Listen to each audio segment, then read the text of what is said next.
Introducing Royal Caribbean's newest ship, Icon of the Seas, the ultimate family vacation. The ultimate 6 slides, 8 neighborhoods, 0 compromise vacation. The ultimate never done that, can't wait to do it vacation. The ultimate chillin' by a different pool every day of the week vacation. This is the Icon of Vacations. Icon of the Seas, arriving in 2024. Book today. Come seek the Royal Caribbean. Ships Registry, Bahamas.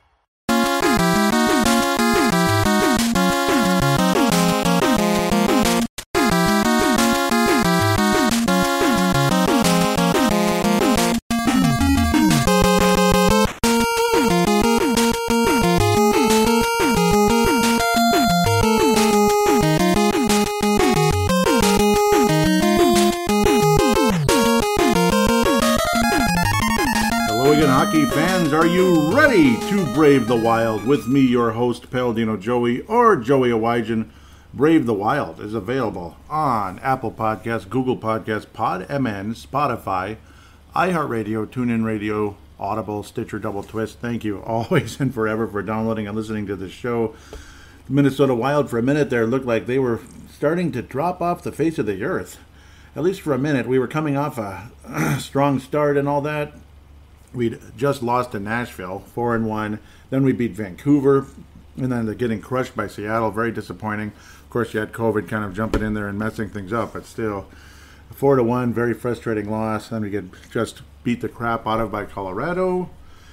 Yeah, and ever since, the Minnesota Wild have been absolutely outstanding, at least in terms of being able to come back and win games in overtime, come back from deficits, even against Ottawa, which was annoying. But we still won the game. That's nice.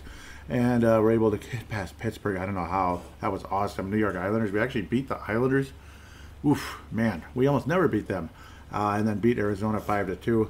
Lots of games to get caught up on, but I'm not going to just go over game by game by game. I'll look at stuff here and there in the games, but it's going to kind of be a general catch-up on the amount of games. Otherwise, this would be like a 2-hour plus show, and I'm not really interested in doing that. Available somehow in wound up being a Thursday because the whole rain situation with the cleanups. That's why I don't do shows weekly during the month of November, usually because of fall cleanups, even though the regular season has begun. But once Thanksgiving comes around, a Thanksgiving tradition, Brave the Wild's on the air, and it's Thursday from here on. It's just kind of funny how it wound up being a Thursday because obviously it's too wet outside at the moment to do any type of fall cleanup work, so kind of cool how that turned out. And luckily as well, easier work schedule as well for the moment. Very short time for that. We all know how that can change dramatically.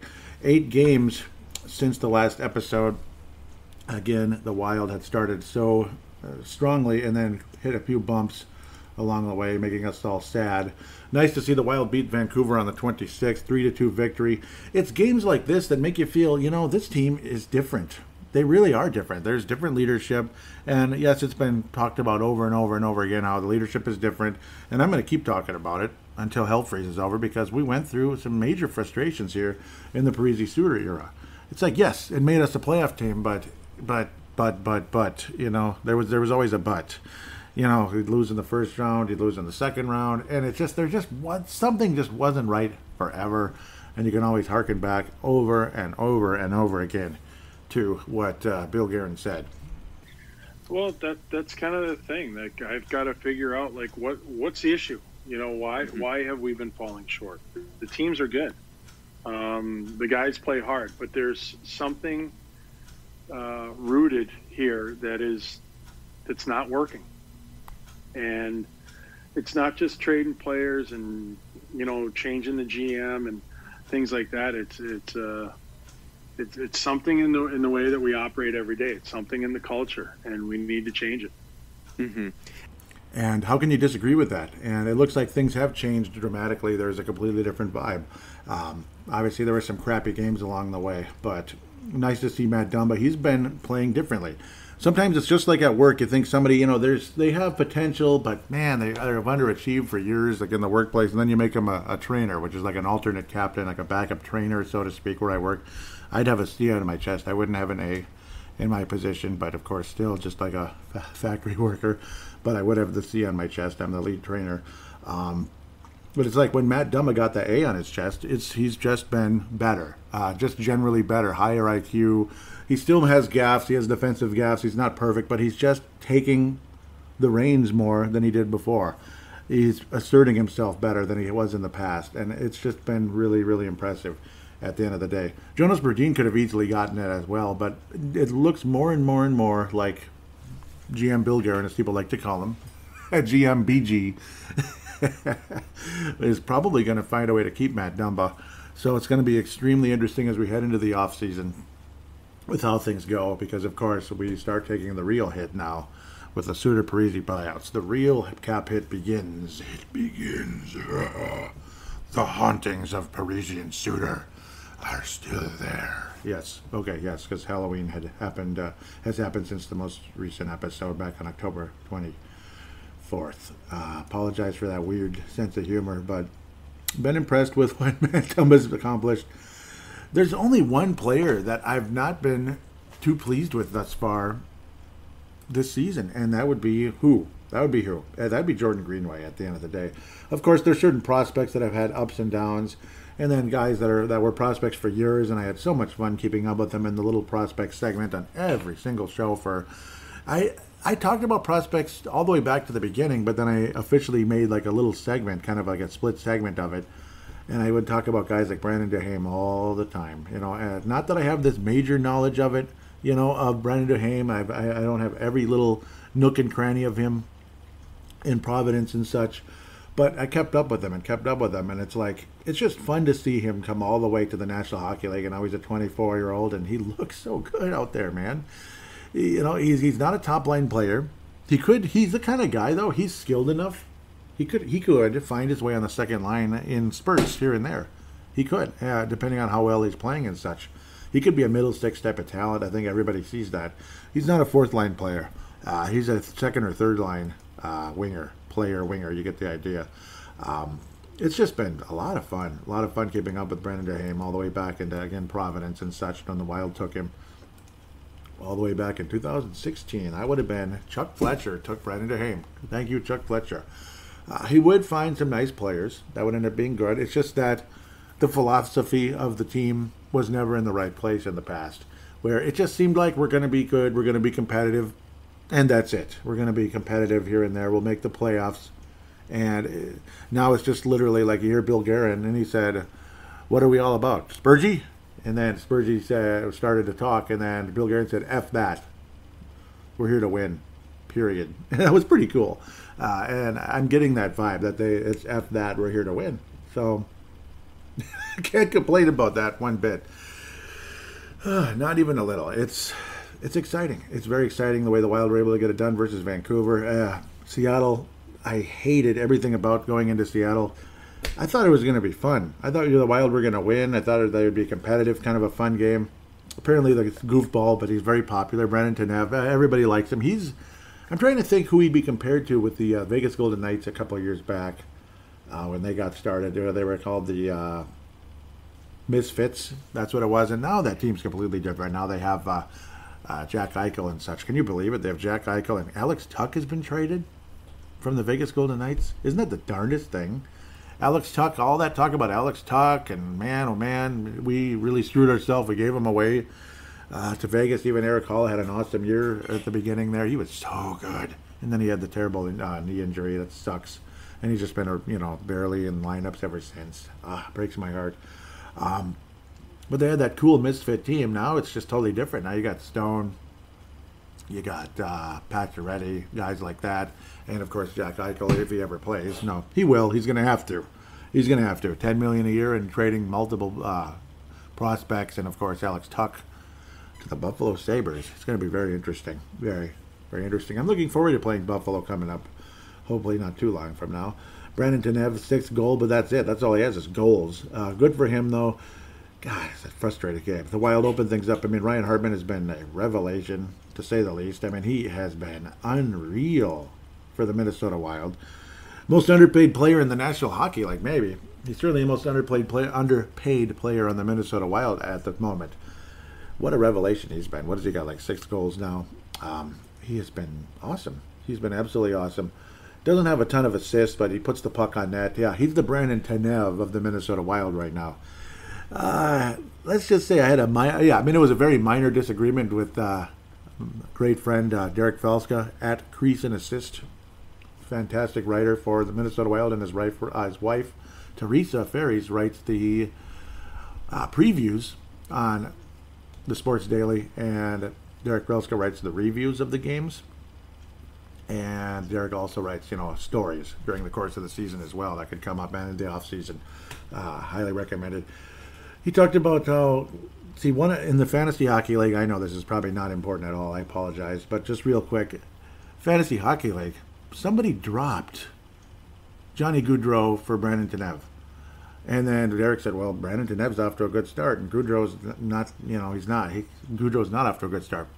But it is Johnny Gaudreau, and that's changed pretty dramatically, I think. I think I won that one. I think I won the... I'm not trying to be mean. I know, obviously not. It's Johnny Gaudreau. He's doing great now. It was like right after that. It was like buying a stock when it just hits the basement. Like, my God, it dropped all the way down to 50 cents, and now it's $10 again. It feels good. And you got Brandon Tanev right at the top there. And now, the people aren't really buying it as much. It's just kind of floating around there. That would be Brandon. But obviously in the locker room, they love him to death. It's nice to see. And I know that distracted me. I apologize. This is how I roll, though, sometimes. I hated everything about this game, though. Obviously, there was a bad vibe. Guys like Rem Pitlick and Mr. Matt Zuccarello were sick with... or either sick or they had the positive test of COVID-19. Just leave that where that is, unfortunately. Goligoski, I think he was like a different kind of sickness. Kulikov also had something going on. Kyle Rao, it was ridiculous. Like, geez, like we're getting hit with all this again. But you figure we still have a ton of good players. You still got Kaprizov, you still got Fiala, you still got Foligno, who's been an MVP. Hartman's been an MVP for the club. The other Gaudreau, Frederick Gaudreau, I have to call him that. You have all these good players, and then it's like, and then we just like lay an egg and we stink. Capo Kakinen, no, this was Cam Talbot, pardon me. Kakinen was against Nashville. Kakinen wouldn't see the ice again for a little while, but what an improvement. What an improvement. Talbot, though, only 2 goals against, so it wasn't like the worst game ever. It just, I don't know, Grubauer was in the right place, the right time, and it just wasn't a good vibe this whole game. And Seattle fans are just, I don't like Seattle fans. I don't like them at all. I hate the Seahawks with a passion. The 12th man, and then Seattle, what is it, Leiweke, who used to be with the Wild years ago, when the Wild were getting started.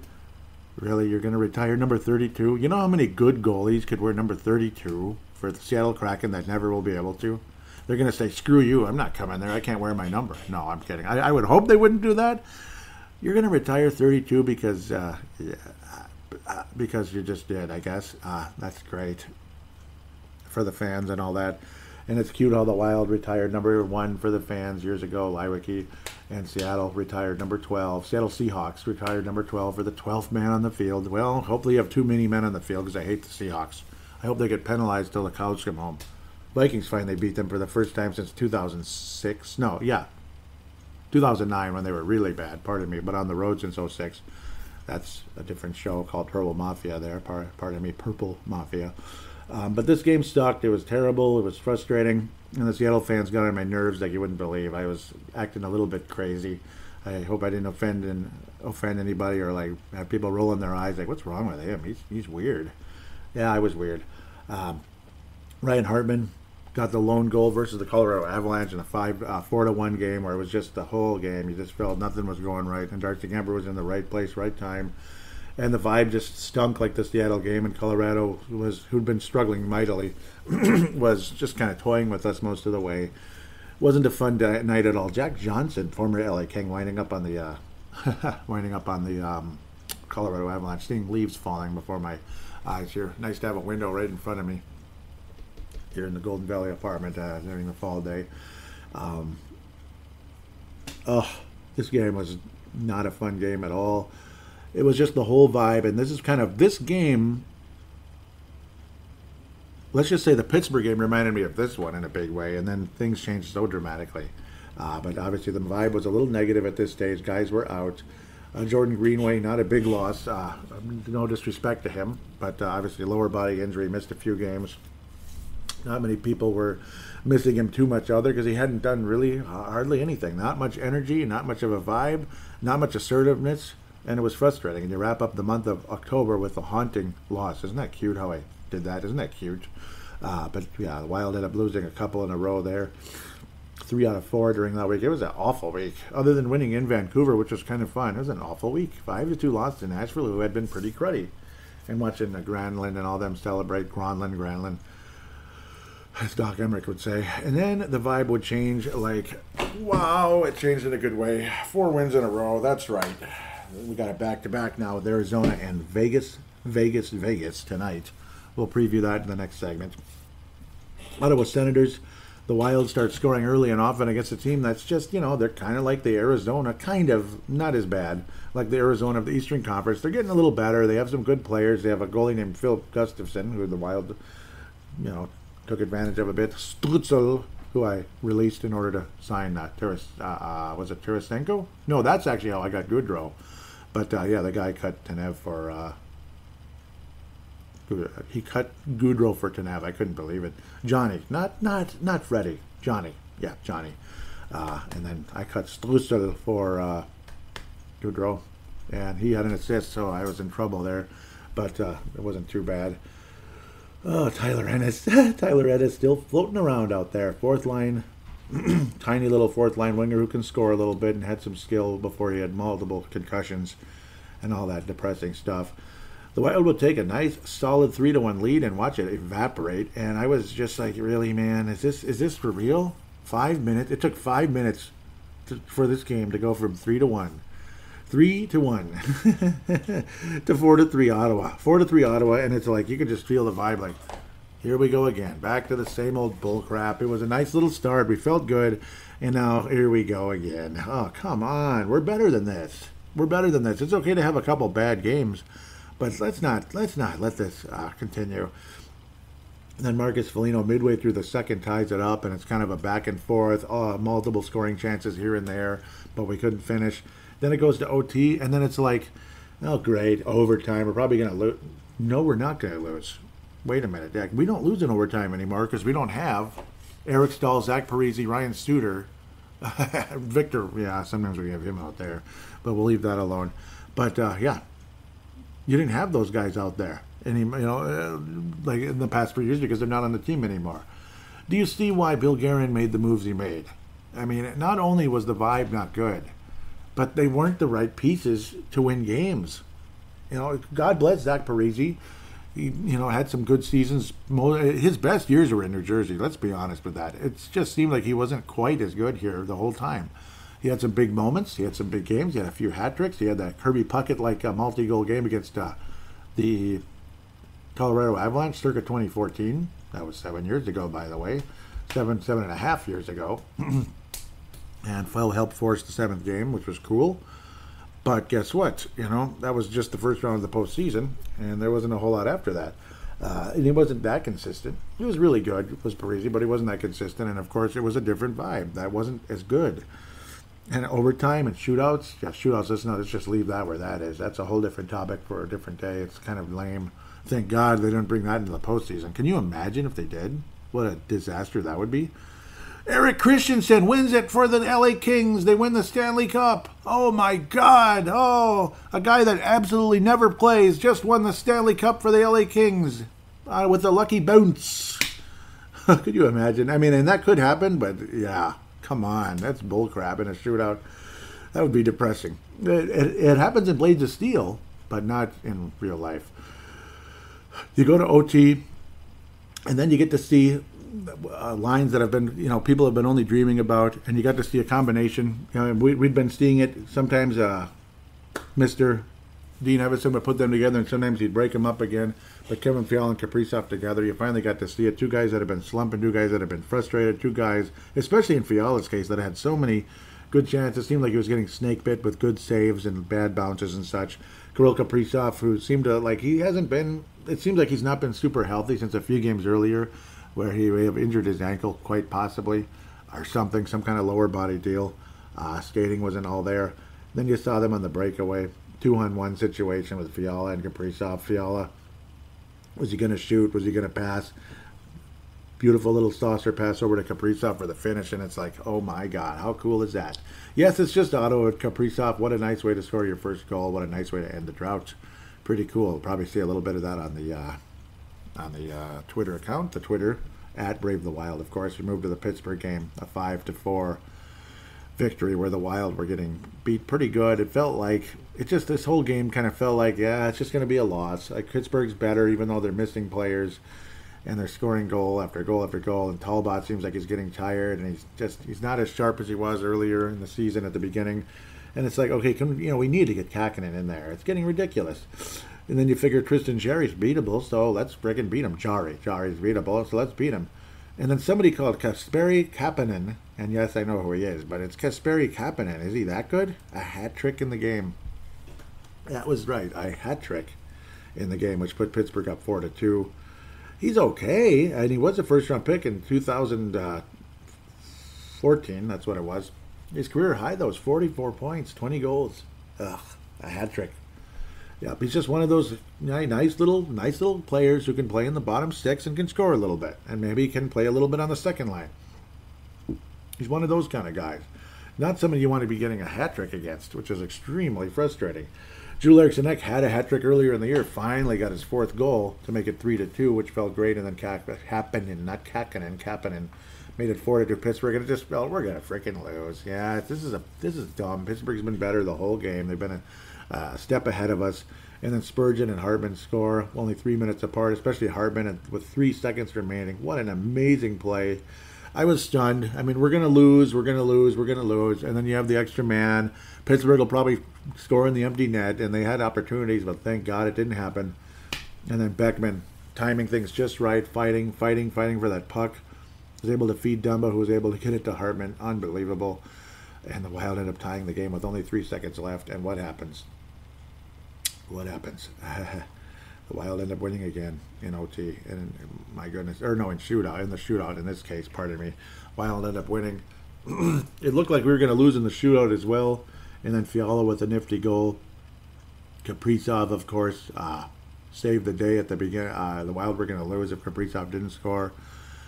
Nice little shootout, kind of a soft touch on the puck, and Fiala very skilled with the stick, unbelievable.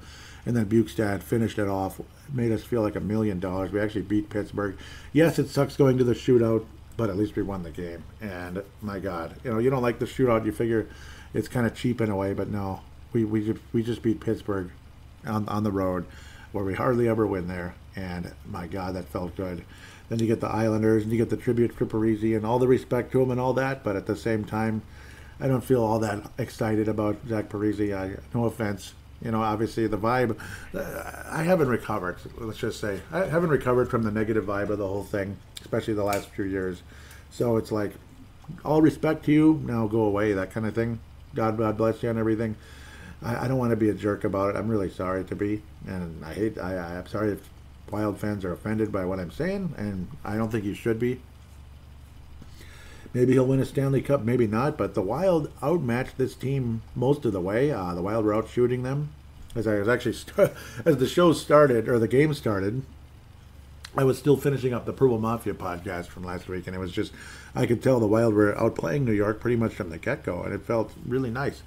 But then Anders Lee scored first, which was depressing. It's like, here we go. It's going to be a classic 2-1 New York win, or 2-0 New York win, where we outshoot them, we this, we that, but then they just stop everything, and then they score a couple goals and win it.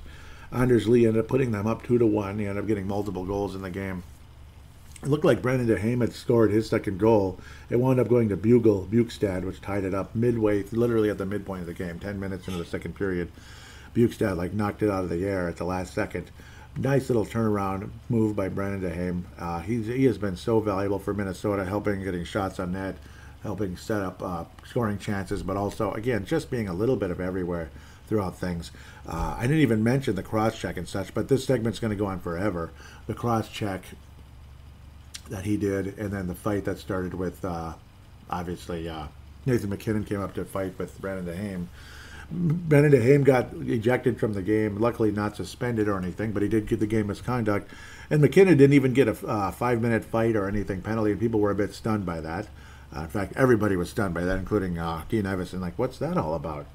And obviously, he was giving the ref that cruel stare that he has. It was kind of funny to look at. Brendan DeHame would get his second goal of the season at the end. It looked like, again, it was like, oh, Bukestad took his goal away, but that's okay. God bless Bukestad. I love him. He works hard. He's had a wonderful season, to be quite honest. And then DeHame does score later on, where Hardman finally got one assist. The old Tanev of the Wild there. Finally gets his first assist and his 7th total point.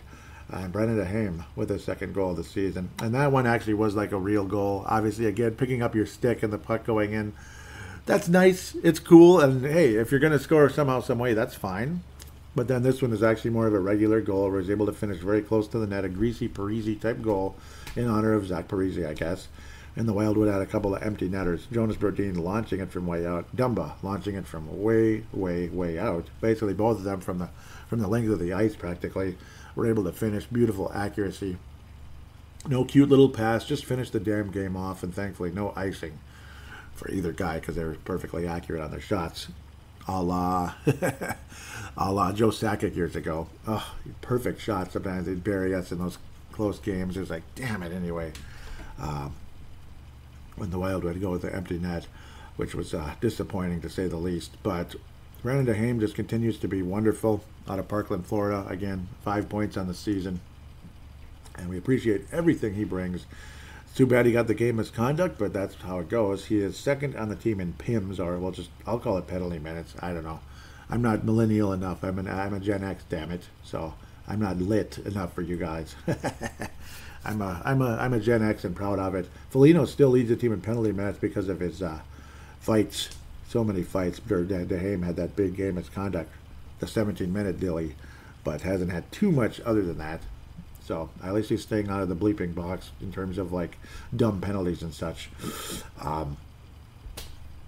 Fiala just continued to fight, continued to keep, obviously with the penalty kill and such, playing a smarter, high IQ game throughout time, and he's getting rewarded now for his aggressive play. Had a multi-point game in this one. Felt like $1 million to see Kevin Fiala get three-pointer, 3-point game, multiple assists, some good passes. Kirill Kaprizov and Brendan DeHame with just highlight-type goals, especially Kevin Fiala, which drew the unbelievably cool holy jumping out of old Panger, out of Darren Pang. It drew the holy jumping out of Kevin Fiala. Kevin Fiala got a holy jumping from Darren Pang on TNT. Pretty cool. Poor Arizona. They were the sacrificial lamb on TNT to watch the Wild's excellence. Jacob Chychrun, who you think is obviously was a free agent in fantasy hockey lately because he hasn't gotten any points because his team isn't doing anything. Continued to get no points, but at least he wasn't a minus again, poor guy. It's a mess in Arizona. I'm not going to rail on them and treat them like crap. I don't think that's nice. I like Arizona, and I hope they get better again. Greenway had returned from the injury and all that, and was meh at best. Pitlick had returned the day before, and he was able to get an assist in this one. What a nice little pass. He's a nice passer. Kind of reminds me of, like when Zucker and Granlund played together, they'd make those little saucer passes. Sauce on it, right? It was a nice pass. I mean, I like what Rem Pitlick brings. He's a nice skater. He's got a nice release and all that on his passes. And I think he can be a goal scorer as well. Obviously, he's scored goals everywhere but the National Hockey League thus far. Dmitry Kulikov was able to get the goal from the Rem Pitlick pass on that case. Second assist of the season. John Merrill continues to be a positive. Everybody loves old Larry Bird there. 4 assists already for John Merrill. How about that? 4 assists. Again, Kevin Fiala basically, though, had the puck in the air, and just the way he redirected it and kind of carried it slightly, just enough with the stick to make a spectacular goal. Made everybody excited, putting the Wild up 3-1. And there was a sighting, a ghost, the ghost that lives again. The guy that the Wild almost traded Zach Parisi for 2 years ago. Andrew Ladd is playing. Andrew Ladd with his second goal of the season. He was a part of a big trade recently because he was going to get traded with his contract and all that type of situation. 3 points on the season for Andrew Ladd. He lives. Fourth overall pick by the Carolina Hurricanes back in 2004. He was on the Islanders for a long period of time and missed like about 2 years with injury. Pretty much about that, dating back into the 18-19 season. And now he's back with Arizona after being a pretty good player. Never really was a fourth overall pick type of talent, but still very good, top 6 type of guy with multiple teams. Chicago, I remember him there. Chicago, man, he did win a Stanley Cup. Yep, that's what I thought. We'll not touch on that topic. Everybody else has talked about it enough. I don't need to go into it more. It's too bad. It's too bad what happened there. I'll just leave it as is. It obviously sucks. But yeah, congratulations to Andrew Ladd, I guess, on that cup. And of course, now it's got a little bit of a negative vibe on that one, unfortunately. It's a damn shame because, gosh, it's a damn shame. I'll just leave it as is.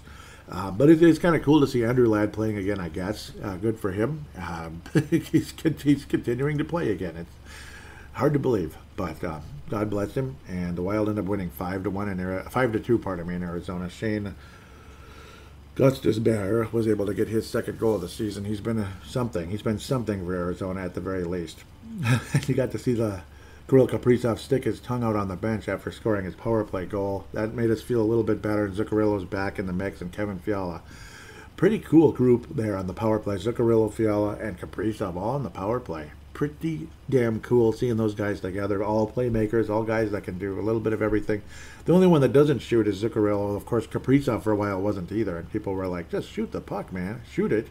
And he finally has been a bit more. 3 goals now on the season. And he's the fastest player in Wild history by a wide margin, even over Marian Gaborik, to get to 30 goals in his career. What is it, 67 games for Kirill Kaprizov. Marian Gaborik was 93, if I'm remembering correctly.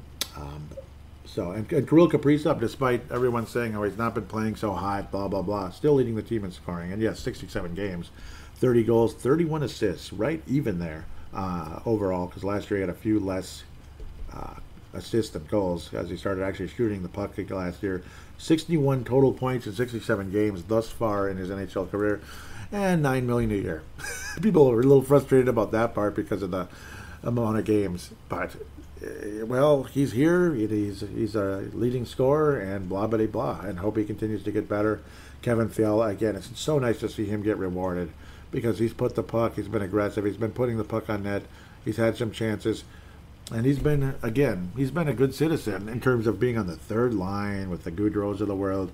You don't feel the selfish vibe you felt in the previous teams for the Minnesota Wild. So it makes you feel really damn good at the end of the day for Kevin Fiala. Also, really nice to see Kaapo Kähkönen have a couple of nice games. I didn't even bring that up. My apologies there. But Kähkönen getting his goals against average down to just above 3.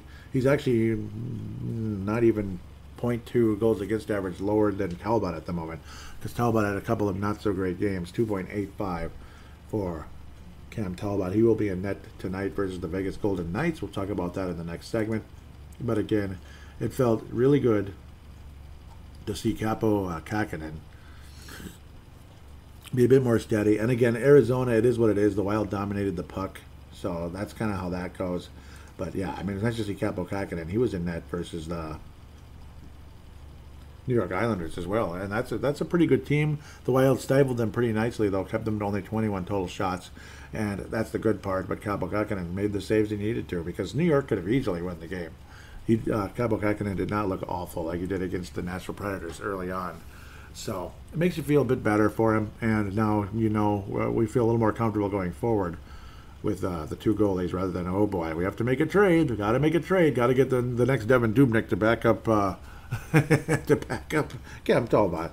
So hopefully we don't have to make some kind of panic trade during the course of the season, because we have a backup goalie that can't get it done like Kemper in the past.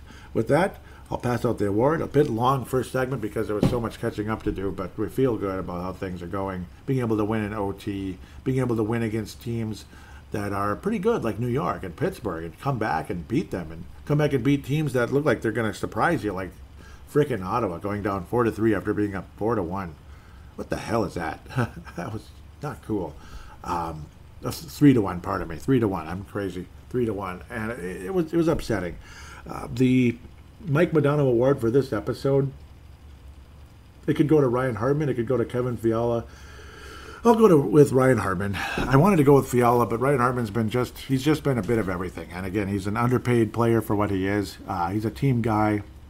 The way he was willing to go that low, less than $2 million a year, to help this franchise continue to sign other players and to play his role as well as he has.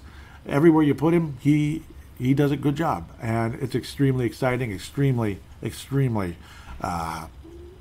it's just an extremely good vibe, positive vibe with him right now, and we really appreciate everything he brings. I mean, he might be an alternate captain at the end of the day. Say if somebody goes down that has an A on their chest or a C, he might have an A.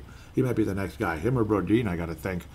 And then the James Shepard Memorial, the player that was the most disappointing, generally speaking, it's still going to be Jordan Greenway until we start seeing something, because we're not seeing something. That's the problem with Jordan Greenway thus far. He has been disappointing at best, to say the least. It sucks. I wish he was better, but he hasn't been so far. Smoked Z on the Judd's Buds podcast basically said Brandon DeHame is going to take Jordan Greenway's job. At the end of the day, Greenway's going to end up getting traded, and that it's going to be Brandon DeHame. I agree. I agree with that. I think Brandon DeHame is a perfect fit for that job, and I think he's the one. I think that's what's going to happen. Greenway will be traded at some point. I don't see him re-signing with the Minnesota Wild, or the Wild re-signing him, so to speak, unless it's like dirt cheap, because he's not earned anything at the end of the day. He hasn't. With that, we'll take a break and come back to review 4 games. I'll try to keep that fairly brief. I don't want to babble too much. And then we get to the prospects and fan interaction. Still a bit to go on Brave the Wild.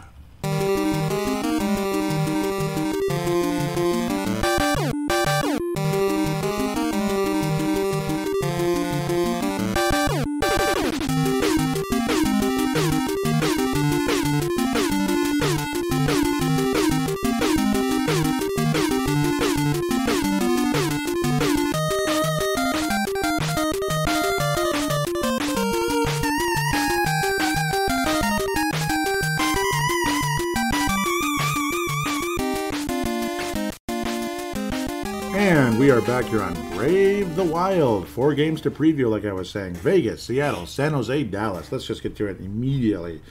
The Golden Knights. We play the Golden Knights November 11th. Happy Veterans Day to everybody out there that served in the military. You may have a relative as well that has served in the military, going all the way back to the Revolutionary War in the late 1700s, of course, 1776, all the way up to anybody that was involved with Afghanistan and such. God bless each and every one of you.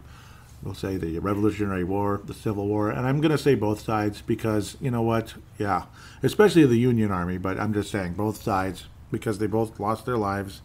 They both were, you know, American, this and that, American soldiers, but especially the Union Army, we'll say, and World War I in Europe, World War II in Europe and Japan, World War III, stupid, Korean War, hopefully there isn't a World War III, Korean War, Vietnam, Iraq 1, Bosnia, Iraq 2, Afghanistan, and others. God bless each and every one of you. I will give veterans, every veteran that has ever served in the U.S. military, a moment of silence.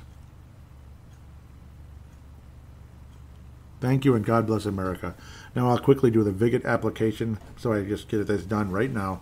It is a application for Apple and Google phones. Apple phones and Android phones is a better way to say it. Social media for sports bettors. You can post about your picks and see what others are saying about games. Vig It Betting Leagues, a month-long betting competition to see who the best sports bettor is over the course of a month. Free-to-play sportsbook, bet free coins, win real prizes. Betting stats. There is great information available in the Vig It Like-Line movement where the player, or the public is betting, pardon me. This is not real money wagering. It is like fantasy betting.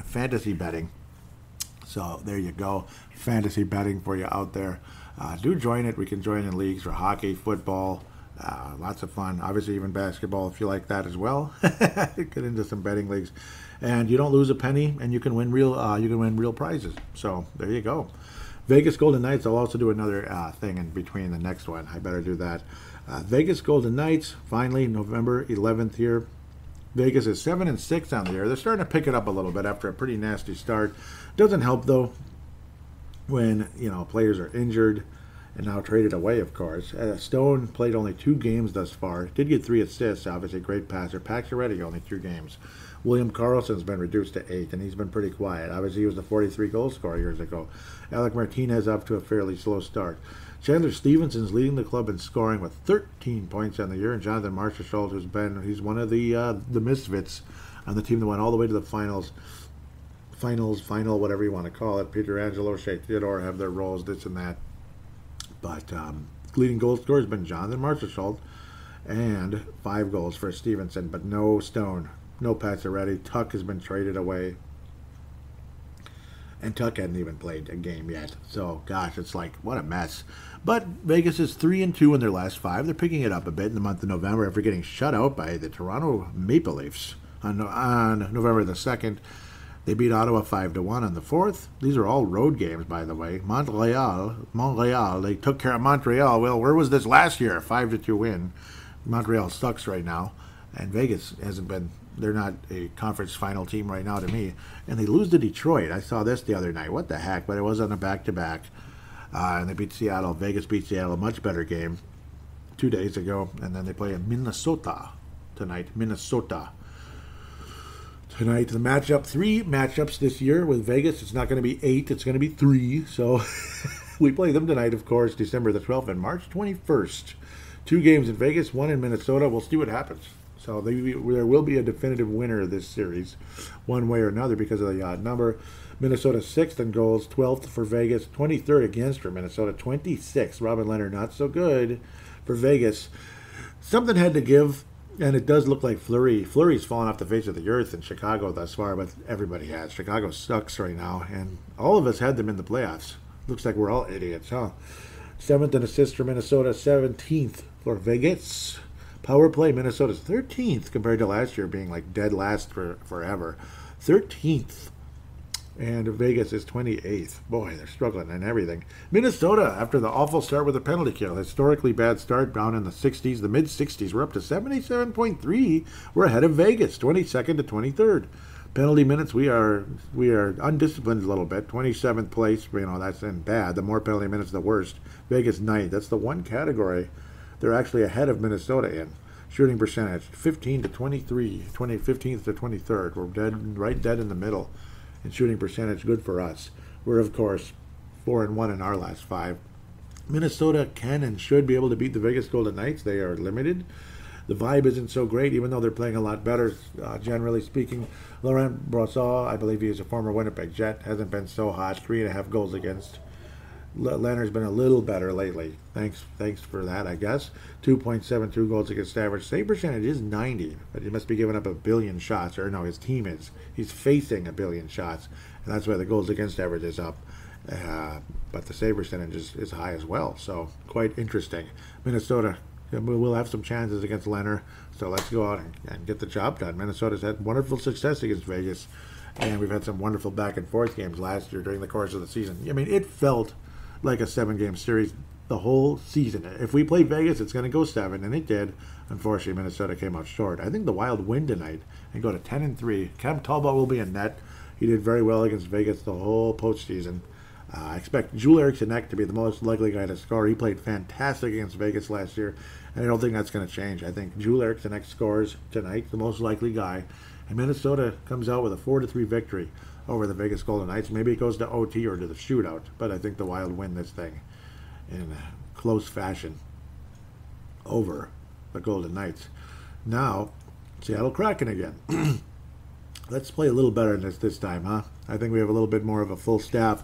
Saturday, the 13th of November, we played 1 game against Seattle. It was a 4-1 nasty bullcrap game. Matt Boldy fractured left ankle. Jordan Greenway's back. Ryan Donato's got an upper body injury as of the 6th. Mason Appleton, October 26th, undisclosed injury, left the game. Wow, that doesn't sound good. Lower body injury, left the game on April the 9th for Yanni Goudray. Yanni. Well, does he play good music? Okay, sorry, Yanni. I just get a kick out of that. Let's look at the Vegas injury report. I didn't even look at that. I apologize. Yeah, I already talked about it. Yeah. They're not even showing the important ones, actually. Not that these guys aren't important, but they're less important than the ones I mentioned. Obviously, no Pacioretty, Stone, and all of them. We'll see what happens. Maybe watch them play tonight and kick our butts. That actually could happen. Maybe that's what's going on. Apologize about that, but that definitely leads to a crappy start. Ryan Donato, the first goal scorer in the history of the Seattle Kraken, probably will not be playing against his former club. So they're playing second game tonight, and April 22nd will be the season wrap-up. Hopefully Minnesota can still win the series. Seattle is 1-4 in their last 5. They lost to the Rangers on Halloween, 3-1. 5-2 loss to Edmonton, who's playing insanely good. Minnesota and Edmonton are leading the Campbell Conference. No, the Western Conference. I'm just kidding. The Seattle Kraken beat Buffalo 5-2, and they lose to Arizona. Wow, 5-4 loss in Arizona. Wow. Vegas, at Vegas, 4-2 loss most recently on Tuesday night. Edmonton's good. It'd be cool, Minnesota and Edmonton in the conference finals. That sounds familiar. Minnesota versus Edmonton in the conference final. I think the North Stars won that 4-1, didn't they? Yes, they did. I know that by heart. Not that you care. Seattle Kraken, Philip Grubauer definitely settling down after a crappy start, and that's just generally how things are going. Chris Dreger got beat the other night by the Vegas Golden Knights. Jordan Eberle, not super surprising, leading the club in scoring. Brandon Neves added 2 assists. He's been generous. 2 assists to his 6 goals, but Eberle has been the main dude. 7 goals, 2 assists thus far. Jaden Schwartz been solid, obviously, with 8 points. Yanni, again, playing that classical music with 7 points. Yanni Gourde. Vince Dunn, the former St. Louis Blue, with 4 points. Ryan Donato, 4 points, 2 goals again. 2 of the goals, or one of the goals, obviously, first ever in the history of the Kraken. Carson Soucy has been in and out of the lineup, but I don't know. I hope the Wild do trade for him, actually. I'd say that would be a good idea. 2 goals and no assists in 8 games so far. Carson Soucy. Why didn't you just take Greenway instead? But, of course, we did protect Greenway. I told you so. All of you that were saying, that were saying, you're an idiot if you leave Greenway open and protect Soucy. I don't know. I told you so.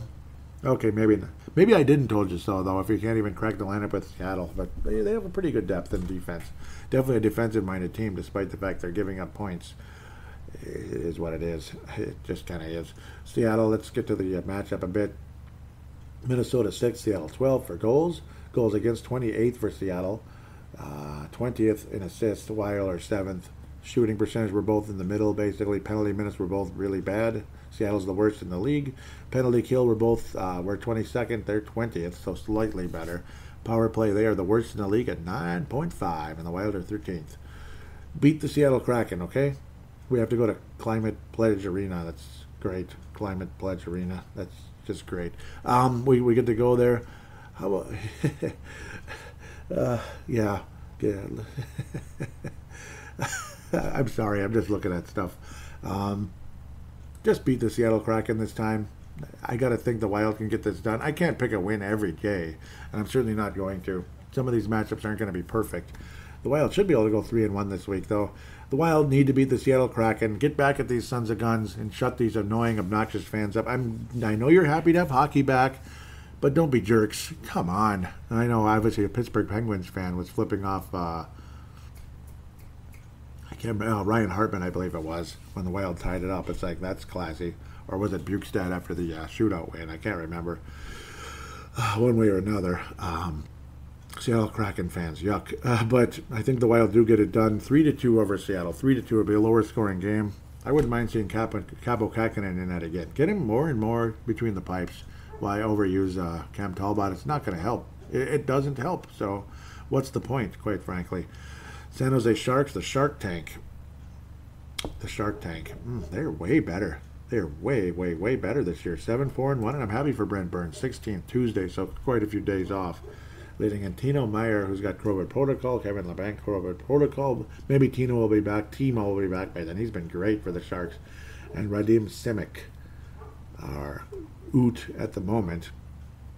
San Jose 3-2 in their last 5. They beat Calgary 4-1 most recently.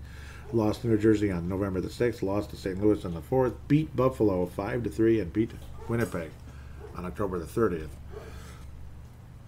Sharks are 12th in goals, 8th in goals against, 8th in goals against for the Sharks. 8th. Last year they were like, Arizona, like way down there. Assists, they have 13th. Shooting percentage, 10th. Penalty minutes, 11th. Wow, a little more discipline. Penalty kill, 2nd in the league. That will help your goals against. Power play, 15th, right about by the Wild. Brent Burns, as Jacques Lemaire used to say, has 10 assists on the season already. 3 games at this club. November 16th, December 9th, and April 17th. April 17th, that's actually my wife's birthday. I won't tell you how old she is because it's none of your business, damn it. San Jose Sharks, though, wow. James Reimer, nice job. And Aiden Hill's been good, too. Good job, San Jose. I'm happy for them. Aiden Hill is a shutout on the season, but his goals against average is almost at 3. Or James Reimer, 1.6 on the year. Good job. Aiden Hill has actually been seeing most of the action, but they've been splitting. There's a little bit of Manny Fernandez and Dwayne Rollison action going on there. Timo Meier, despite missing 4 games in a row, 11 points, still leads the club, tied with Logan Couture and Brent Burns. Thomas Hurdle, the guy everybody wants to be our center, has 6 goals on the season to lead the club. And Jonathan Dolan, sounds very familiar last name, has also 6 goals on the season. Erik Karlsson, also COVID protocol, 7 games, 6 points already, though. Erik Karlsson off to a good start before that. Unfortunately, Andrew Cogliano, former Anaheim Duck, also on the Sharks now. I better get moving. Wild will beat the Sharks, I hope, but no, I think this is the game the Sharks win. I think the Sharks beat the Wild 4-2, unfortunately. I just feel that right now. I think the Sharks beat the Wild 4-2. Most likely guy to score in the game will be Kevin Fiala. Dallas Stars. I better move quickly. I am taking way too long. I'm just as bad as Spoke Z right now. He takes forever on his show, but everybody loves it, right? Dallas Stars 4-6-2. They're off to an awful start. And Ben Bishop has been out since 1991, I think. I don't think he's ever going to play again. Like, what happened? Has he ever, geez. They don't score goals at all. They have 26 goals in the season. What the heck? They're terrible. Goals against, they're tied with the Wild. Assists, yeah, there's just not much offense basically right now in Dallas. Their goaltending is decent, but it's decent. It's just okay, but they don't score at all. Wild need to take advantage. Hope we get a shutout for Cam Talbot. Wouldn't that be cool, picking a shutout? Can I pick a shutout in a game?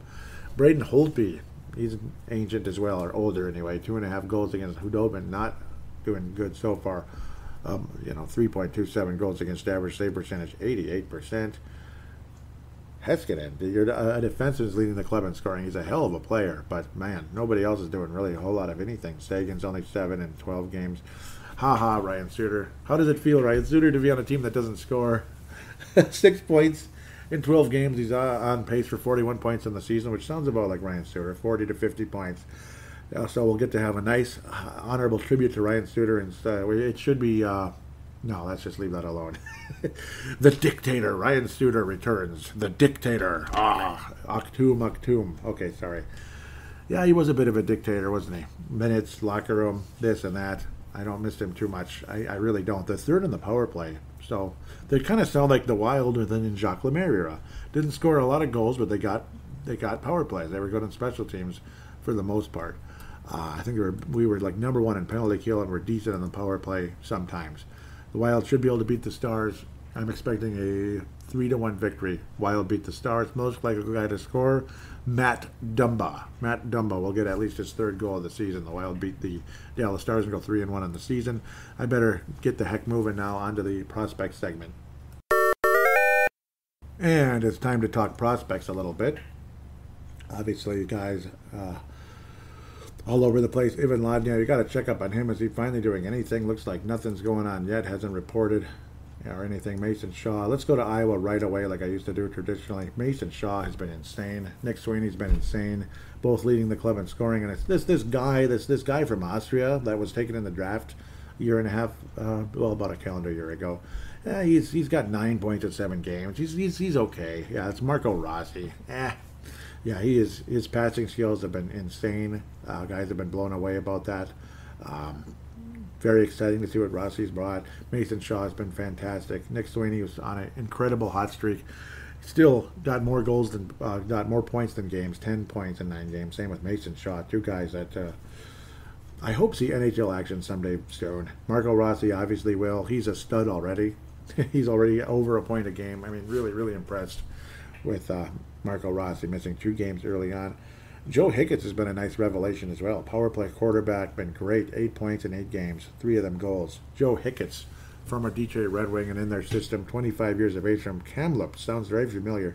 Some of the prospects playing for Kamloops in the juniors in the Western Hockey League. Pretty cool stuff. We'll talk about them very shortly. Connor DeWeer had been busy with Minnesota, but he's at a point a game in Iowa now, 5 points in 5 games.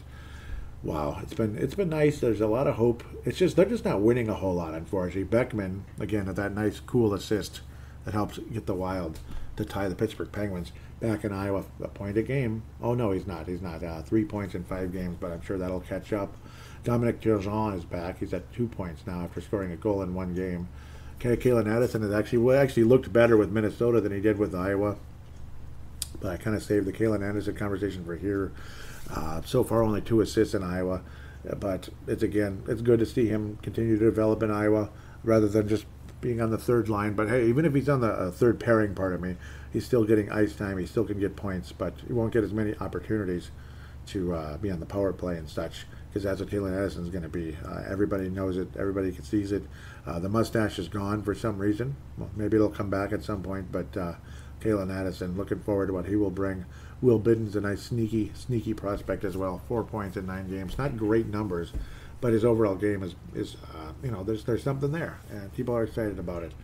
Goaltending situation, Andrew Hammond's not up to a good start. Almost 3.5 goals a game. He's obviously not a prospect, but just figured I'd bring him up.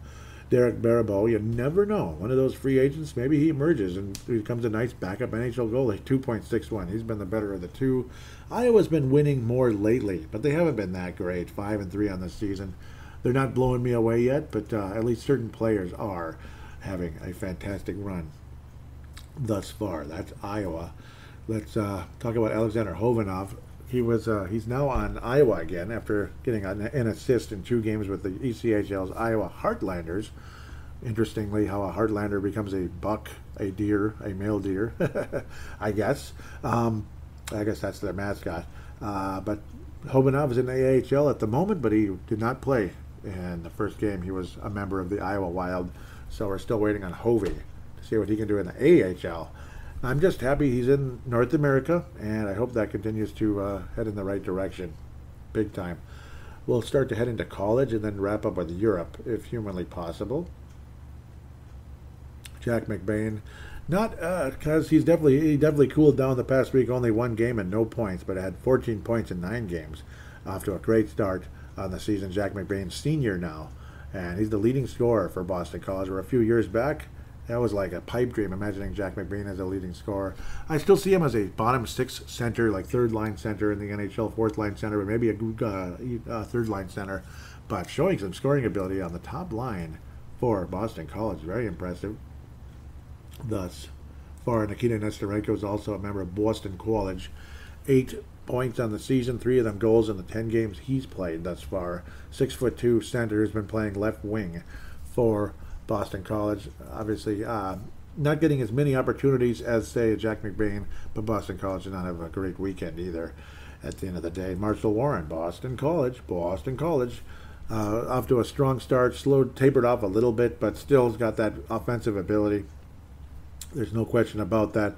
He's taken a step forward each year he's been in Boston College, and I look forward to what he can do. 5'11" left shot defenseman. We'll see what he can do in the NHL. He'd been a plus 22 and a plus 22 as a freshman. Boston College was elite. 13 last year in less games because of late start to the season, and only plus 1 thus far. So Boston, obviously not as prolific as they were a year ago, but still some talent there, no question. A boot, right? Okay, apologize for that. Vladislav Firstov, another college guy, of course, from Russia, Yaroslavl, Russia. 7 points on the season, 5 goals. Definitely a goal scorer's mentality, though last year he was more in the assist category. He is an even. He's not plus or minus thus far in the 9 games he's played for the U of Connecticut. Already a junior, so we'll see what happens. Firstov, there's definitely ability there, but he isn't standing out spectacularly thus far, unfortunately. At least that's how I see things. College. Jack Pert. Wow, I mean, he's awesome. He's been solid. +2 so far. Definitely got the ability. Only 7 games and 4 points so far for him. I was looking at something else. So he hasn't been spectacular, but obviously less opportunities as a freshman and banged up a bit, unfortunately. But still, very, very solid start as a freshman for St. Cloud State Huskies. I believe that's it for college, and I apologize if I'm messing that up. Let's get back to the ECHL for a second before I head to Europe. And, well, no, juniors and then Europe. ECHL, Hunter Jones. Yep, that's an important one. Iowa Heartlanders. Oh, yeah. They're not real good, and neither is Hunter Jones so far. 5.17 goals against average. 86% save percentage. Bryce Misley, 5 points in 8 games. Misley, pardon me. I apologize, Bryce, and to your father as well, who I believe follows me on Twitter, @BraveTheWild. Bryce Misley, 5 points, 2 goals in 8 games thus far. But I don't know, it's not been good so far this season. I remember Hovey, obviously 2 games with 1 assist, and Fedor Gordeev, the big defenseman, 6'6", 240. Woo! 1 goal, 1 assist in 8 games. Fedor Gordeev, but he's stuck in the AHL. Hunter Jones, man, both goalies are giving up over 5 goals a game. Okay, wow, that's great. Over 5 goals a game. So it's not just Hunter Jones. So Hunter, misery loves company, buddy. Your goaltending partner has even got even worse goals against average. That sucks. Oh, I feel for you. I do. Juniors. Carson Lambos. That's his. Yep. People have been calling him the future star defenseman, top pairing defenseman for Minnesota. Well, he might be the Ryan Suter replacement because he's a left shot from Winnipeg, Manitoba, and he's playing for the Winnipeg Ice. That'd be like if there was a Golden Valley Junior team and I got to play for. Okay, let's be quiet. 5 goals, 11 assists. He's a +17 on the season. He's just been absolutely great for the very creatively named Winnipeg Ice. Very creative name, but who cares? He's been doing great. Carson Lambos, everyone's very much looking forward to what he can do. Just getting started as a professional prospect, and holy crap, is he awesome. Very, very nice draft pick by Guerin and, of course, Judd Brackett.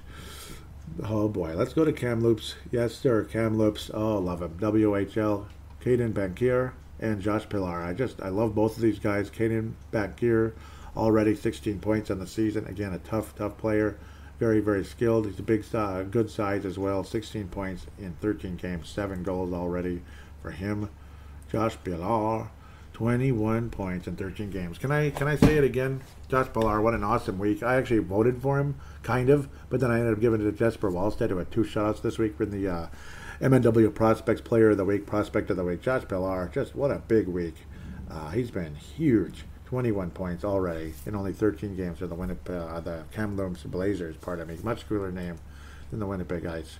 Much cooler name. In my opinion, damn it, wrong person.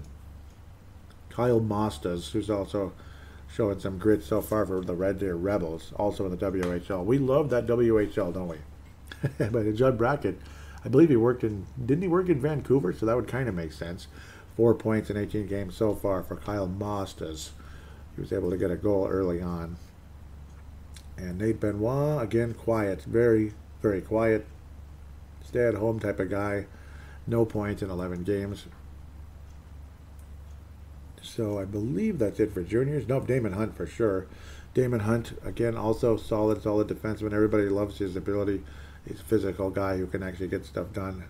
Put points on the board. 7 points already for Moose Jaw. In only 10 games, 3 of them goals. Obviously, nice shot from Damon Hunt. Pavel Novak, a Czech player, but is playing in juniors. He's been really good, really strong. In only 10 games, 14 points already, 7 goals, 7 assists, balancing things out. Right shot, right winger. Pavel Novak is a guy who's definitely got NHL potential. Out of the 5th round, 146 pick. Still got potential. That whole draft looks great. Ryan O'Rourke, let's not forget him. OHL, he is really putting points on the board thus far.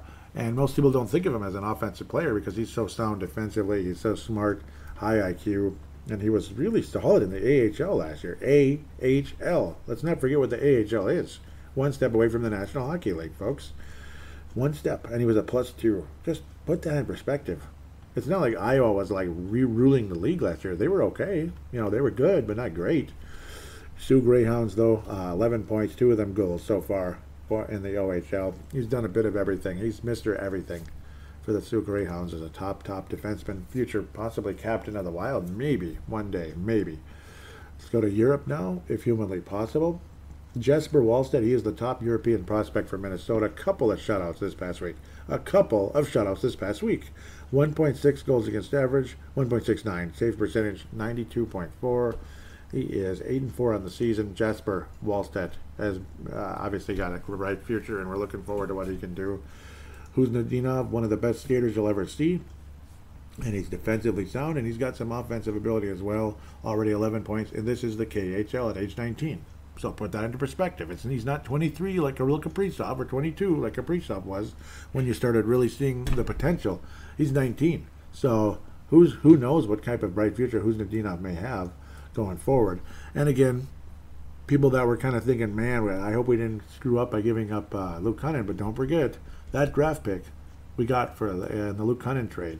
It wasn't about Nick Bonino. Nick Bonino was a Band-Aid. Marat Kuznetsov was the real reason for that trade. So don't forget that. I think Kuznetsov's got a much, much brighter future than Luke Cunnin. It's just unfortunate you got to wait. So that's how that goes. That's life in the city, folks.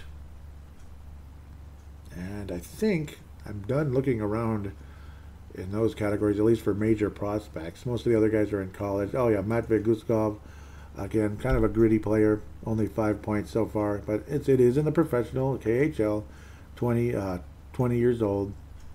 He doesn't really stand out, but there's some strength there. There's that. He's got some size and some ability. We'll see. Kind of a wait and see on that one. He's not super high on my list necessarily for Wild prospects. Okay, Philip Johansson. Yep, still 7 points in 17 games now for him. 2 of them goals. Quieted down a bit. And Simon Johansson, who hasn't done a whole lot. Unfortunately, he's been kind of, he's stuck at 4 points in 20 games. He's been kind of getting moved around a little bit as well. So Philip Johansson got up to a great start, and then it slowed down a bit. I'm not too surprised. That's just kind of how that goes. So with that, we'll wrap up the prospects and get to fan interaction after this.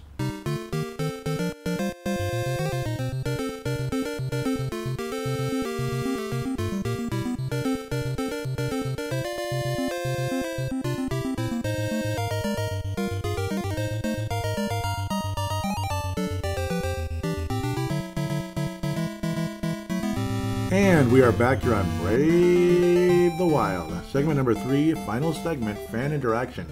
At Brave the Wild is a Twitter account. I also want to encourage you to join Crypto.com. It's an application on Apple or Android, of course. Of course, it's going to be on both. You ever been interested in cryptocurrency? Yeah, I mean, I'm obviously a member of the whole thing, and I've definitely made a few $1,000s on it already, which is nice. I'm not just here trying to sell you something, but at the same time, I suppose that's what an ad is. This is just kind of me on my own doing this. Crypto.com, I just think it's, there's some golden opportunities to get into cryptocurrency. You can still get into Bitcoin. Obviously, that's kind of high, $65,000 a coin. That's kind of crazy. But, of course, you can buy tiny fractions of it. So don't worry about that. You don't have to have 65 grand to buy anything. There's Shiba Inu. The ticker for that is SHIB. That one's way down in the sub pennies, which has tons of potential because the lower the value is at the moment, it has tons of potential with this one because a lot of people are interested in it, and it has gone on a great run, and a lot of people believe it could go way up, all the way up to even a penny, which you'd make so much money off of. Similar with Dojal on Mars, that one's even lower in terms of where it can go way, way up. Obviously, it's all about the percentage. The thing ticks a couple times, you make hundreds to thousands of dollars. And you can always sell, obviously, as well, if you want to make a quick buck or hang in there to try to make big bucks, this and that. You can do a bit of that. So I'll put a referral link in the show description. Please do join because, hey, both of us would get $25. Both of us would get $25 if you join and use the referral that I'll have on there. The referral link is a little group of it's like a group of letters in this one, MT4YSJ25P7, but there'll be a link there because you'll be like, okay, why do I, that's kind of weird. How am I going to remember that? But of course, everything will be in the show description. Fan interaction. Yeah, please do join though. It's fun. And you don't have to, nobody's telling you got to put in thousands of dollars into anything. You could be extremely conservative, like $100, $50 here and there. Who cares? A tiny bit out of your paycheck every 2 weeks or so. You're not going to miss that, and you might end up being something of serious value. Derek Felska, at Crease and Assist, says, got a Minnesota Wild question on your mind? Just tag your questions and ask away. Tag them, hashtag BTWMN. BTWMN. Please keep doing that, those out there. That's really appreciated, and thank you so much, Derek, of the Crease and Assist blog or articles on the Sports Daily. Highly recommended, of course. Game reviews by Derek and game previews by Teresa Ferries for Minnesota Wild, pardon me. And of course, stories also written by Derek Felska and Teresa on there. Highly, highly recommended. They do a really good job. He's also covering high school hockey as well. I've been sharing links to that on Facebook, maybe on Twitter as well. I should do that as well. That would be the right thing to do. Also, major shout out to MNW Prospects, at MNW Prospects. Me, Pavel Burnett, Justin Bakke, Brandon Quast all cover the Minnesota Wild prospects. Generally, I cover in the, the Q and BCHL, but we don't have any prospects in those at the moment. We'll see if they want me to help cover one of the others, like ECHL, AHL, and such. Even prospects in the NHL already, which there aren't too many of those at the moment, but, and in Europe and such. So that's highly recommended. Very proud to be a part of that. Derek says, did the Vegas Golden Knights give up too much for Jack Eichel? Probably. Probably. I don't know what to think of Jack Eichel because of the neck injury situation. It's kind of like, put it this way, if he emerges as the Jack Eichel a lot of us believe he could be, they didn't overpay. But if he's, if he's any type of, if he's disappointing or frustrating or whatever, or he's injured all the time, then they definitely gave him way too much because they gave up a lot for Jack Eichel. There's no question about that. Obviously, Jack Eichel, his career high is 82 points. So to me, I'm a little skeptical. He's 25 already. I'm a little skeptical. He doesn't stand out like he's like a super duper star to me. So I would say, long story longer, as I keep babbling, they probably did overpay for him. Yeah, they probably did. But I guess it's all wait and see. I'm glad the Minnesota Wild didn't do that. I'm glad we didn't give up Rossi, Boldy, and Fiala or something for him. Wouldn't that be crazy? That's probably about what would have happened. Yeah, we got Jack Eichel. Yeah, Rossi, Boldy, Fiala. Wow, look at Buffalo in the next 3 years or so. Jeez. Or less than 3 years. So that's one way to look at it. I hope I didn't just lose everything. No, I didn't. Okay. Derek Felska. Alexander Hovhanov got called up to play for the Iowa Wild but never got in any games. Also, supposedly a drive to training camp out of shape. What odds would you give him of ever playing for the Minnesota Wild? They've definitely dropped off, haven't they? He's starting to sound like Sokolov a little bit, where it's like, all right, here we go. He's boy, what a nice job he did in juniors. Here he comes. That's it? Oh, he's out of shape, and now he's hurt, and then there's this, and then there's that. I would say it's dropped off significantly. Maybe, he's still a higher end prospect than obviously than like Sokolov. He was a 7th round flyer. What the hell? He can score 50 goals in the OHL. So you never know. Maybe we struck gold here. But obviously, give it time. Hope for the best. He's still very young. He's certainly got ability. He needs to get his head out of his ass, and he better do it right now, though. He better do it right now, because that's bull crap. Come on, man. Come on, Hovhanov. And it was disappointing. Sounded like he was kind of a problem in the past also with Torch over in the juniors. Come on, dude. So that's disappointing. I'd say his odds are 25% chance to make the NHL. That's just kind of throwing a dart at the wall right now at the end of the day. Yep. Next time I have Derek on, we should talk about Hovhanov, hear what he has to say as well about him and some prospects. I think we could just go on and on about prospects. That'd be kind of fun. Maybe just have a prospect-only show or something sometime with me and Derek. That'd be cool. Sometime in the future. I'm not sure when, but coming up maybe in the winter.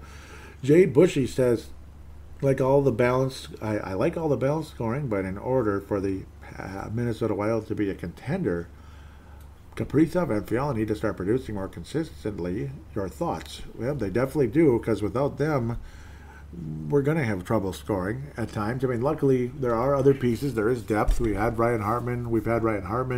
We've seen Joel Eriksson get hot. We've seen Foligno get hot. So we're thanking God we have that. You might see Dumba get hot, continue to get hotter, and this and that. But obviously, to make a real run, to be successful in the postseason, you need those guys to step up. Had they stepped up last year in the postseason, I think the Wild knocked Vegas out in 6. What do you think of that? There is no 7th game. We actually beat them in 6 last year at the end of the day. They're producing to a point, but not what you'd expect. It's like 5 total goals. When you combine it would be 24 games between the 2 players, so that's disappointing. But again, luckily there are other guys on this team that can score. Thank God. Eriksson with 5, Hartman with 6, Foligno with 5. So there's something there, obviously. So if they do come around, it's a major bonus, obviously, and it should be expected. It shouldn't be a bonus. But if we're 9-3 right now with just the 5 goals combined, that it's hopeful at the end of the day. It would be nice in a big way. Brian Herrera, welcome back. Great to hear from you. He says, if you could challenge Kirill in any non-hockey or any sport video game, what would he pick?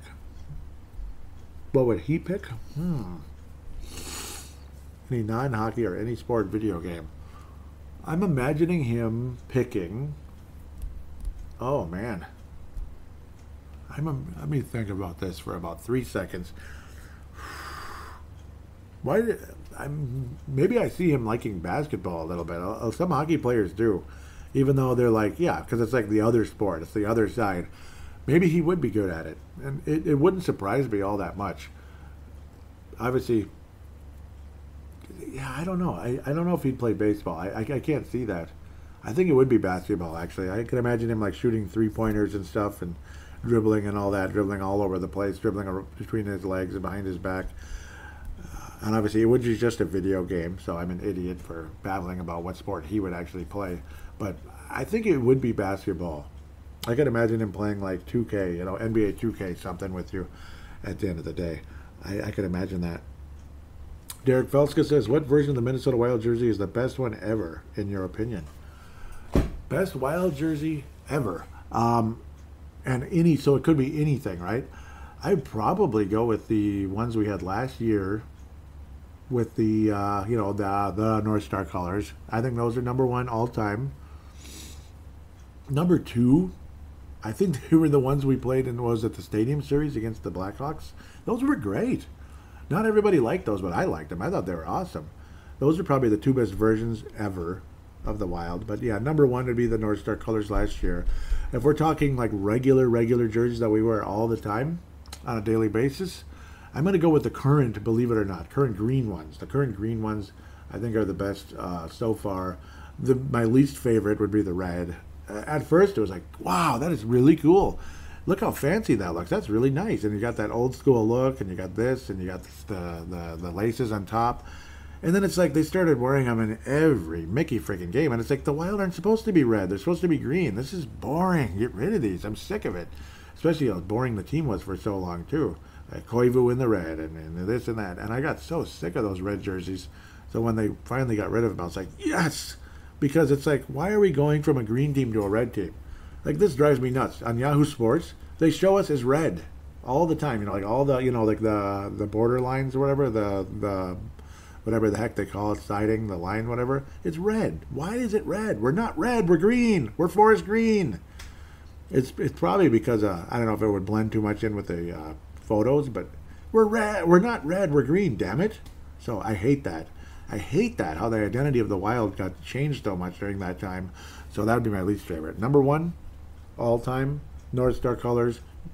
And number 1 of like regular jerseys would be definitely the current green, if you can believe it. Okay, let's go. Ty Sandstrom says the Wild are 8-3, about to be 9-3. Yep, that was with the Phoenix, Arizona, team. What part of their game are you most disappointed or critical of? What do they need to improve to that regard? for the longest time, it would have been the penalty kill. I was like, holy crap, what's going on here? I would say defensively, they're not so hot. I'm disappointed defensively. You're not seeing the same ability. You're not seeing the same shutdown ability that we saw for many, many years. That's the one disappointment. But I got to think that's going to get better during the course of the season. We might even make a trade. You never know for a defenseman, like we did with Ian Cole last year. There might be a small end trade like that. Maybe you bring Carson Soucy back, something like that. Because Soucy is pretty solid defensively. But I would just generally say defensively, pardon me. They've just, they haven't been that hot. And it makes the goaltenders look worse, I would have to say. Like, Dubnyk made everybody look worse. He was terrible. Where this year, I think Talbot and Kakinen have been pretty damn good, generally. Obviously, Kakinen was awful against Nashville, but since then, he's been good. Ty Sandstrom. It's the same one. That's weird how that did that. Okay, he was sharing something. Ty Sandstrom. When are the Coyotes moving to Houston? This is for my own selfish reasons. I'd love to have an NHL team just 3-hour drive away. Okay, so you live down there, huh? I'm not too excited about the thought of Houston having hockey, but for your sake, maybe in the next couple of years, I was kind of hoping they would move to Canada. I don't know, like to Quebec City. I was kind of hoping that. I don't know. Otherwise, I like having Arizona in the NHL. I do, but if they do move to Houston, it probably won't be too far from now, I'm guessing. If they are going to move, it probably isn't too far away because everything is negative there right now, unfortunately. That is a funny little question, though, and I wouldn't blame you for that. It'd be like us driving to Duluth. You can go see the Duluth Wild, like say if Duluth was a bigger city. Final question in the hashtag Brave BTWMN. Derek Felska says, what are your minimum expectations in order for Kirill Kaprizov to justify his $9.5 million a season contract? At least 35 goals. And like 75 to 80 points, I would say. Those would be my minimum expectations. Let's say 70 points minimum. If you're saying minimum, apologize for that. Minimum, yeah, like 35 points, goals, 35 assists, 70 points. That's minimum expectations. I think, I obviously would. My general expectations are in the 80s, though. He's got to be in the 80s, right? Over a point a game. 85 points, 90 points. Damn it. Yes. Those are my general expectations, or minimal, like at least 70, man. Come on, 35. That would be pretty disappointing, though. But I suppose if he brings really solid defense and just kind of makes other players better and to create scoring chances for others, maybe they don't all pan out. It's not his fault that he doesn't get 80 because of that reason in some of those. But, yeah. That's how I stand with that. I'm going to check the notifications a little bit. It's probably a little too busy. That's the problem, where most of it's people sharing stuff. Oh, thanks for the follow. Ruin Borghaden. Oh, yeah, I was ripping on that stupid-ass Discover card commercial.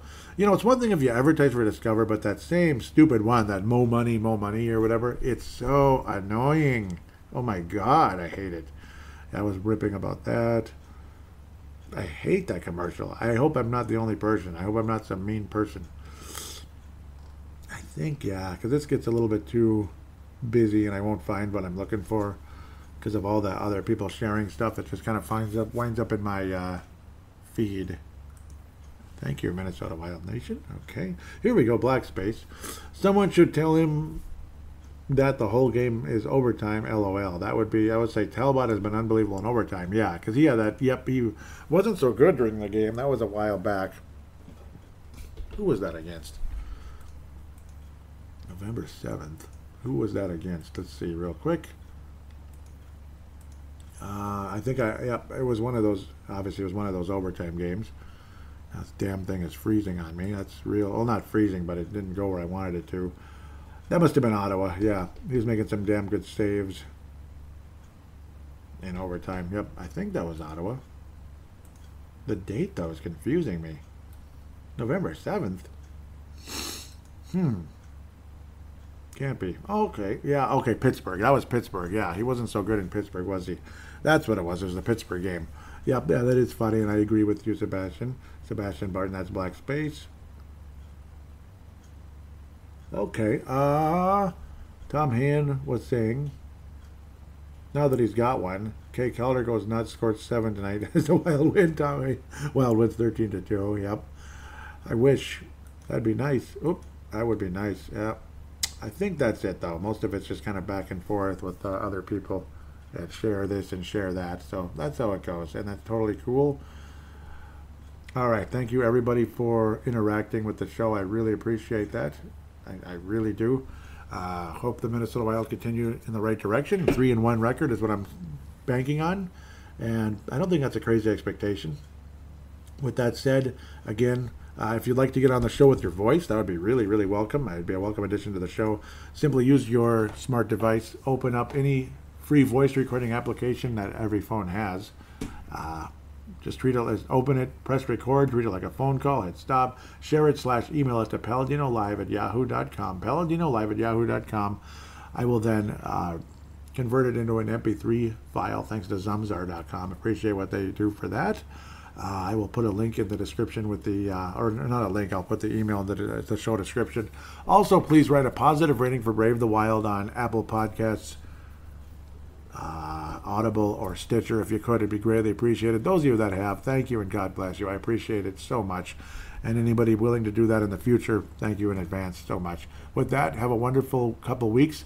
I'm guessing the next episode of this show will be on Thanksgiving, but you never know. Maybe it'll be another rainy day a week from now, and I'll be back on air.